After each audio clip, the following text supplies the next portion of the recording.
I see the value in my own work, but I also see the meaning in all the endeavors of the people of Fontaine.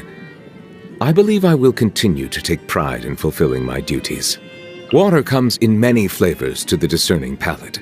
Mondstadt's water is crisp and pure, while water from Liyue has an enduring aftertaste. In Inazuma, the water possesses a depth of flavor unlike any other. Sumeru's water, meanwhile, has a rich and complex flavor profile, but it must be savored patiently to fully appreciate it. Melusines are beautiful creatures. They are the pride of Fontaine. Be sure to befriend them and cause them no harm. Greetings. I am the Chief Justice, or Iudex, of Fontaine, but you may simply address me by using my surname, Neuvillette. Not because I wish to keep my distance from you.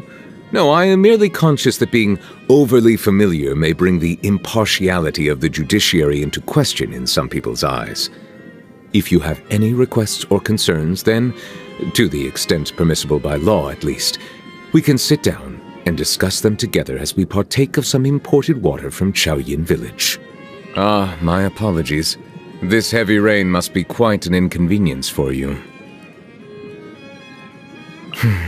It's over. What's that saying again? Bolt from the blue? Yes, I believe that captures how it feels to me. Snow is in fact one of water's natural self-cleansing mechanisms. But human activity tends to reduce snow's purity, so do not consume it. I find that the beauty of bright sunlight is best appreciated from the indoors through a window. I cannot help but feel that you bringing me here is some sort of an assassination attempt. Good morning. I hope you have a wonderful day. Ah, it's past noon. You must be looking forward to your afternoon tea or coffee break. I certainly am. Good evening. I hope you have not encountered any unpleasantness today. Good night. I am quite fond of the image of a perfectly still body of water, and it is on this note that I would like to wish you a peaceful, undisturbed sleep. May no waves of emotional distress ripple through your dreams tonight. I am no rabid fan of trials. I preside over them only out of duty, for this is the task that has been entrusted to me. Fontaine does have some rather intriguing laws on its books. For instance, it is forbidden to release any flying objects during the first 3 days of each month. During the dry season, all bivalves that wash ashore belong to the hydro archon, while all other mollusks belong to the people. No domestic pets shall be named after furina. Tomato ketchup is to be consumed in restaurants only as a condiment, never on its own. And finally, Melusines are to be addressed using she/her pronouns, never the impersonal it/its. That last one was my personal contribution. Some days my mind wanders, and I fantasize about walking into the rain. Oh, but don't worry. My flights of fancy don't distract me from my work. The bishop's ancestry can be traced directly back to the Fontaine, which is why they are so adept at evolution. I am reminded of an old custom that the dragons once observed. We would take a sip of our perished young brethren's blood. Whenever the tides are disrupted by the motion of the moon and stars, the water within the bodies of us hydro-organisms surges up towards our heads, reminding us that our deceased kin will soon be revived. The bishop's ancestry. From my observations, humans have a tendency to view themselves as being in opposition with nature. And whenever this point is raised, someone is always quick to respond by declaring that humans are in fact a part of nature like any other organism.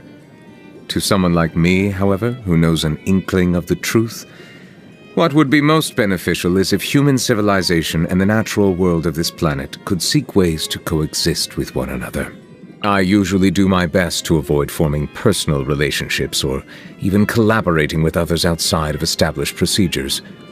But you have shown yourself to be trustworthy, and you have no problematic entanglements with Fontaine's local factions. Therefore, I would be pleased to journey with you. Water tasting is a rather sophisticated discipline. Pyro-heated water has the standard au naturel flavor found ubiquitously in the natural world, while water boiled using charcoal has distinctly rustic notes.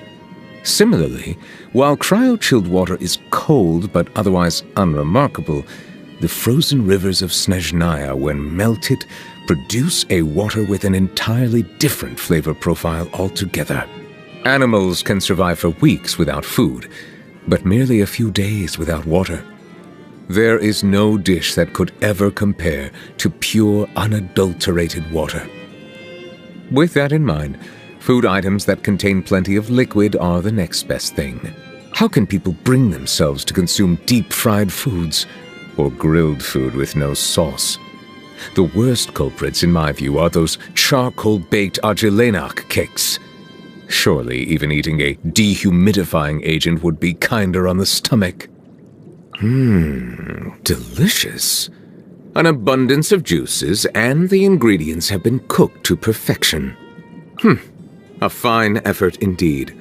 My only advice would be to increase the liquid content and reduce the amount of fat.